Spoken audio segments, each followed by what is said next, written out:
Hey, Dr. Major, how are you? I'm doing well. Good morning, Star. How are you?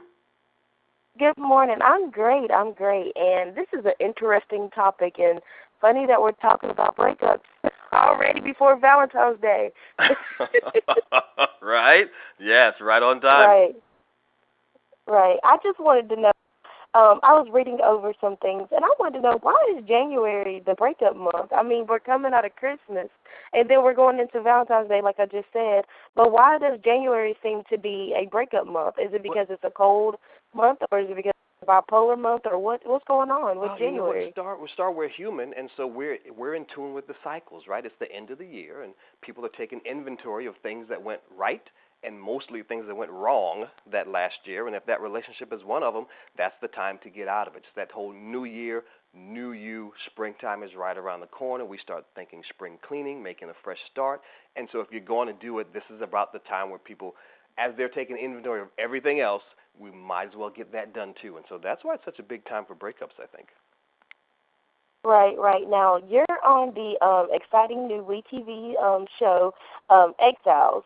Now, tell us a little bit about the show. I know I've been tuning in a little bit to it. Now, tell us about exactly the show and what your couples are doing on the show. Right, so Exile is a very cool concept, right? It's a dating docuseries where we follow five former couples, supposed to be former couples, through their tumultuous relationships as they try to break free and move forward and find new love. Now, the underlying word there, Star, is try, because up to now they just Mhm. hadn't been doing a very good job of it.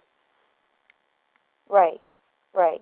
Now, as a doctor and you're a therapist and things like that, what are some key factors that you're seeing out of some of your clients yourself, why they are breaking up or seem to have problems with trust or relationships, their new relationships? Right, right. Well, there's, obviously the trust issue is a huge one. One of the biggest problem is the mistakes we make right up in the beginning and not being transparent and letting that other person know exactly who we were. We send our representative in on those first few dates. It takes them so long to get to know us that they can't make an informed decision. You've got to be transparent up front. Hey, this is who I am. This is what I like. This is what I don't go for. I make no apologies for it. And I remind you, you're not looking for the many. You're looking for the one. Everybody's not supposed to like you. You're only looking for the one person who will love everything about you as is from day one. So that's the first big mistake. People are just disappointed. It's like they buy the package at the store. They take it home. It's like, yeah, this isn't what I bought, and I want to take this back now. Right, right. Now, on the show, you guys are on an island in DR, and they have no distractions, no friends, and just no influences on them, helping them, make a decision of whether they want to be with this, like you said, the one or the person or not. Now, do you feel like in our world that technology and people influence relationships or influence breakups? Oh, well, they absolutely do. Most of the decisions we make, Star, are based on our peer group. And we live in a tech culture. We live in an entertainment culture now. And so we've got tons of distractions every single day. We've got Twitter, we've got Facebook, we've got Instagram, we've got our cell phones, we've got our feeds, we've got our DVRs we got to get set. We've got tons of friends. We're going out, we're hanging out. And so these are all the things I call relationship anesthesia because they numb you and distract you from the pain of that relationship and paying attention to it. So we got them on the Casa de Campo Resort in the Dominican Republic, total isolation, no cell phone, no laptop, no family, no friends, because we wanted them to focus on the issues. And I want you to know exactly what you have and exactly what you don't have so we can make an informed decision when it comes to moving forward now. Okay. Now, I guess I want to know, do you feel like some people just break up before like that special holiday or Valentine's Day? Because you think about it, you bought them something probably for Christmas, if you're still with that person. Mm-hmm. But do you think people break up before Valentine's Day because like they're just not feeling them, or either they just wanted a fling, or they just don't feel like buying another gift? What do you think it is You know about what? that love holiday? I think it's probably a little bit of all three, right? We've all known that guy who's done that thing, and I want to break up before a birthday because I don't want to buy another gift. So we've all heard of those stories. But then when it comes to celebrating those holidays, right? The Valentine's Day, the Christmas, the birthdays, they feel hollow if you know that you're not with the right person. And so I don't want to fake it one more time. Let's just end this before I have to do that. Those are those big moments in a relationship that are those wake-up calls, right? Because you can really, either you're going to really totally be into it or not. And if you're not, you've got to ask yourself, why am I still here doing this? Maybe this just isn't the right person for me. Okay, now with that, why do you think people go years still dating someone they feel like they're not even compatible to? Do you think people feel like there's going to be hope, or is it lack of communication and they can grow from it and then they can get on the right path? What do you think? Okay, like, for someone that's been in relationships for like 3 years and they're not married or anything yet, but what do you think it is that keeps them together? Is there something there, obviously, or is there not? Well, it's the human thing, right, Star? We're creatures of habit. And most of us, myself included, would rather stay in a relationship that's not going anywhere, and we know it's not going anywhere, than deal with the pain and the uncertainty of moving forward and finding someone new. We don't want to start over. We don't want to feel like we failed one more time at this thing. But what I say is relationships that end, it's not a failure. Don't think of it that way. Think of it as now you're doing some research. Now, it's not a relationship failure, it's relationship research. Now you know what's going to work. Now you know what's not going to work moving forward. And so it's like ripping off a Band-Aid. Deal with the pain for those first few seconds and then move forward with your life. But sometimes it can be something, within, or maybe they need counseling or they need you. You get what I'm saying? So that could help too as well. And Star, you're touching right on the subject. Most of the problems that occur in relationships doesn't have anything to do with the other person. It's got to do with us and all of our insecurities and our trust issues and our baggage that we're bringing to the table. And so what you've got to understand is this is not that. Your ex is not your next. You've got to be able to put those issues to bed to move forward when it comes to truly giving yourself to someone new and finding that new love. Right. Now, I know that you're highly sought out for relationship consulting and things like that, but are you in a relationship? Are you just, That's a great how question, are you an right? expert And so if you don't experience?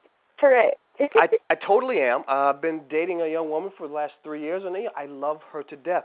Here's the interesting thing, and we argue about this all the time.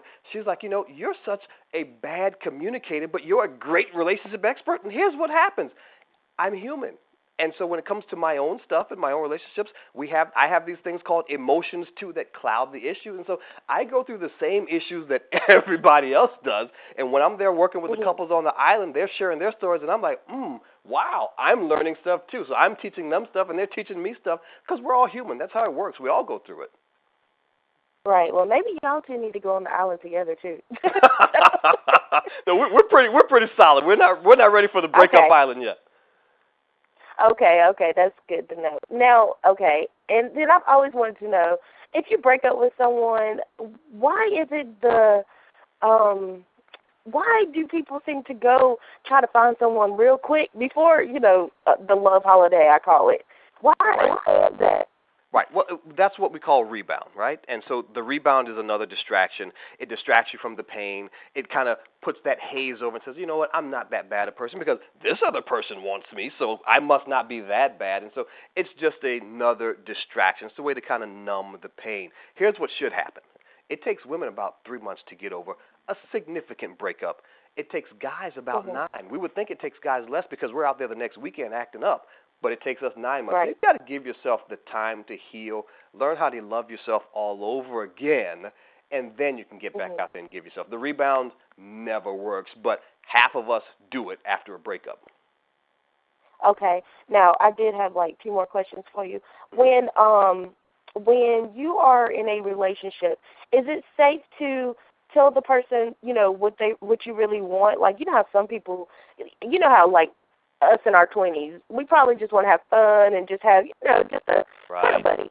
But is it safe to tell someone, look, I'm looking for marriage, I'm looking for, hopefully a spouse in you, and is that safe or is that too dangerous of a move with it? Or how fast should you be talking about stuff like that? You should do that immediately. Not only is it safe, I think it's mandatory, right? Because when I talk to some of the longest, happiest couples in this country, when I go around the country and I talk to people, couples have been married 30 years, 40 years, they almost tell me the exact same story to the couple, which is, you know what? The first time I met her, we didn't have any secrets. We were best friends from day one, and we could just share and be honest and talk about exactly who we were and what we wanted. Because here's the secret. Everybody's not going to like you. Everybody's not going to want what you want, and they're not supposed to. You're not looking for the many. You're looking for the one who wants exactly what you want. How are they going to know that if you do not tell them? Tell them up front and move forward. Now that's so much less that you have to think about moving forward, and now you can really enjoy it because you're both on the same page. Does that make sense? Yes, complete sense. Now, my last question is, I guess, what age would you say adults mature? Like, my father's even told me this before. Men don't mature until they're like 40. They're not ready to get married until they're 40. Like, what, you're a doctor, so I guess, like, in your experience, age doesn't matter, maturity, or what is it? Like, what do you think? That's a very interesting question. Here's what I've seen. That maturity issue, it can change depending on geographical area and what those values are. Like, I was raised down south, and so people get married a lot earlier down there because there's a different value system. Folks up north, tend to do the dating thing a little bit longer and, a little more selfishly goal and career oriented, and there's nothing wrong with that, but they just tend to get married a little bit later. And so here's what I will tell you. Men absolutely mature later and slower than women, but there's no set age, right? There's no set age. The common wisdom is 28 plus, and you pretty much settled into who you're going to be, and so that's the safest bet. Now, there are always outliers, but, you want somebody who's kind of towards that late 20s, early 30s. They're really kind of figuring out, this is what I like, this is what I don't like, and I don't have to apologize or hide behind it anymore. And you're mature enough to step into who you really are. But having that said, there are no hard and fast rules. It's just you've got to take it on an individual basis is what I've learned. Right. And I'm from North Carolina, so I understand where you're coming from the Southern, background. We go to school, like our grandparents told us, you're going to college and you're probably going to find your husband. That's right. Just Southern etiquette. And you went to University of South Carolina, correct? I did, correct. And, Okay. in the small town I grew up in, a lot of the prettier girls, they were married after high school. So pickings were slim, right? That's how it worked. Right. What part of South Carolina was it? I'm so sorry, but we're falling behind. We got to run. I'm sorry about that. Yemassee. The closest town is Beaufort and Charleston, right down there in the Low Country. Okay. So, yeah, I'm from Charlotte, so I know exactly where you're at. I know Charlotte very well. I love the QC. Great city. Right. Well, thank you so much for your time, and I'm glad that I got to ask you the questions that, everyone needs to know, because you either got to be straightforward with someone or you're just going to have flings forever. Right. And that's the thing we tell our couples, be straight up and move forward with your life. And so everybody remember to tune in every Friday night at 10 p.m. on WeTV right after Marriage Boot Camp All-Stars. We've got great lessons that we can all relate